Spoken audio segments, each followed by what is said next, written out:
बच्चों इक्वेशन दी हुई है 2x² minus 4x plus 5 equal to 0। कह रहे हैं alpha square plus beta square निकालो। तो देखो इसमें बड़ा लंबा चक्कर होता था कि alpha beta alpha plus beta है, तो तभी तो मैंने शॉर्ट ट्रिक फार्मूला बनवाया है alpha square plus beta square. तो ये हो जाएगा एक्स स्क्वायर के साथ जो है यानी 2b हो जाएगा माइनस 4c हो जाएगा 5। इस फार्मूले में पुट करके डायरेक्ट निकाल सकते हो। एक और सवाल आया है पास पेपर में 2x² minus 4x plus 5 equal to 0 1/अल्फा प्लस 1/बीटा। तो जी एलसीएम ले लें अल्फा बीटा, ऊपर अल्फा प्लस बीटा हो जाएगा। सो यहाँ कट आगे आंसर इसका भी रिजल्ट आ जाएगा।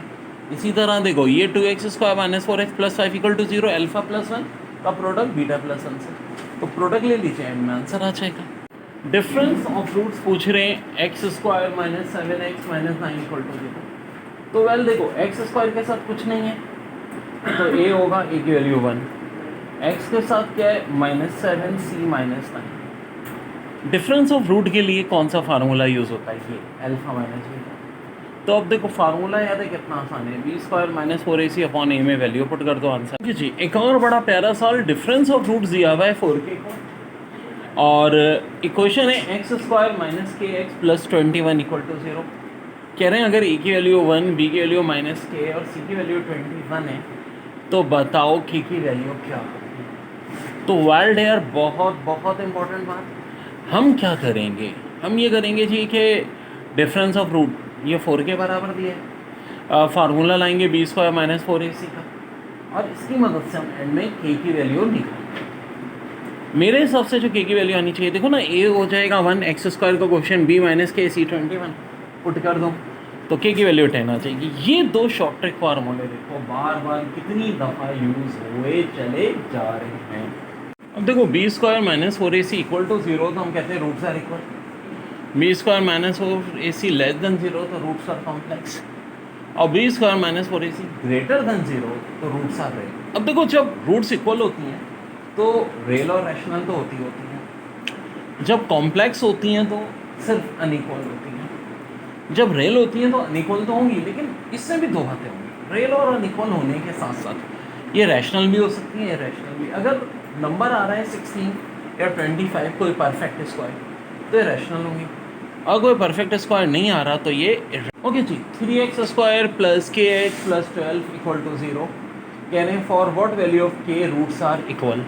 तो बड़ा प्यारा सवाल है, देखो k² minus 4ac equal to 0 होता है। इसको जब हम सॉल्व करेंगे तो देखो अब इन्हें 4 3 12 को मल्टीप्लाई नहीं करना, थोड़ी अकल यूज़ कर रहा है। 4 3 से भी 12 होता है, k² अगर 12 के स्क्वायर के बराबर है तो k की वैल्यू क्या आ जाएगी प्लस माइनस 12 आ जाएगी। तो बड़ा अच्छा सवाल है, question whose roots are reciprocal of the roots of x² minus 6x plus 8 equal to 0। किसकी बात हो रही है? रेसिप्रोकल की बात हो रही है। रूट्स हैं x² minus 6x plus 8 equal to 0।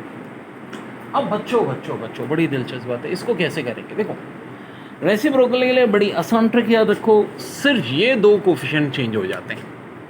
x² का क्वेश्चन कांस्टेंट में आ जाता है, कांस्टेंट x² में आ जाता है, और जो b है वो बिल्कुल हेजिटेज रहता है।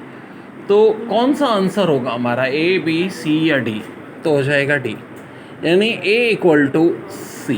a को किससे रिप्लेस कर दो हमेशा? c से।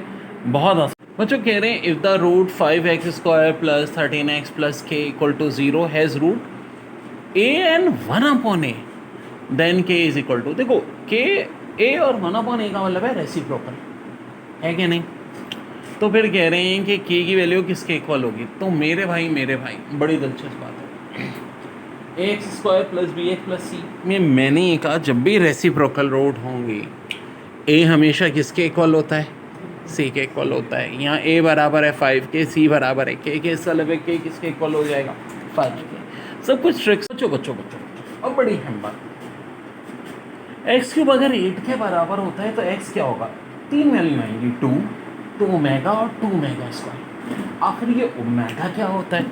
ये ओमेगा होता है -1 प्लस आयोटा √3/2 और ओमेगा स्क्वायर होता है -1 माइनस आयोटा √3/2 और ओमेगा क्यूब 1 के बराबर। सिर्फ ओमेगा क्यूब भी 1 के बराबर नहीं होता, जब भी ओमेगा की पावर 3 के टेबल में आएगी 1 के बराबर, चाहे ओमेगा 6 हो, 9 हो, 21 हो। अब 21 अगर आपको डाउट हो रहा है 3 के टेबल में है या नहीं तो 2 + 1 करके देख लें, फिर ये आ जाएगा। तो ये हमेशा 1 के इक्वल होगा। और बड़ी अहम बात कि ओमेगा में हर 3 के बाद वैल्यू रिपीट होती है, यानी जो ओमेगा की वैल्यू होगी, ओमेगा की पावर यहाँ क्या है 1 है ना, 1 में 3 प्लस करो 4, ओमेगा 4 भी इतना ही होगा और ओमेगा 7 भी इतना ही होगा। इसी तरह जो ओमेगा 2 की वैल्यू होगी वही ओमेगा 5 की होगी, वही ओमेगा 8 की होगी। तो भाई भाई भाई ये तो बहुत काम की बात है, ये तो बड़ी काम की बातें हैं। और एक बड़ी और अहम बात कि ओमेगा और ओमेगा स्क्वायर की आपस में रिश्तेदारी क्या है। तो देखो ओमेगा क्यों 1 के बराबर है, तो मैं कह सकता हूँ कि ओमेगा स्क्वायर 1 ओमेगा के बराबर होगा। भाई देखो ना, ये ओमेगा इधर डिवाइड उधर जाकर मल्टीप्लाई हो जाएगा ओमेगा के ऊपर, या ओमेगा बराबर 1 ओमेगा स्क्वायर के ऊपर। अरे इसका मतलब तो ये दोनों एक दूसरे के रेसिप्रोकल हो गए, हैं कि नहीं? बिल्कुल है जी। अब एक और बात देखो, अगर आयोटा वाला साइन चेंज कर दें तो ये चीज़ कहलाती है कॉन्जुगेट। जैसे कि देखो प्लस को माइनस, माइनस को प्लस, तो अगर ओमेगा का कॉन्जुगेट ले लो तो क्या बन गया ओमेगा स्क्वायर। ओमेगा स्क्वायर का कॉन्जुगेट ले लो तो ओमेगा, यानी कि ओमेगा और ओमेगा स्क्वायर की एक और रिश्तेदारी भी है, कॉन्जुगेट भी है। अब तीसरी और आखिरी रिश्तेदारी इनकी क्या होती है?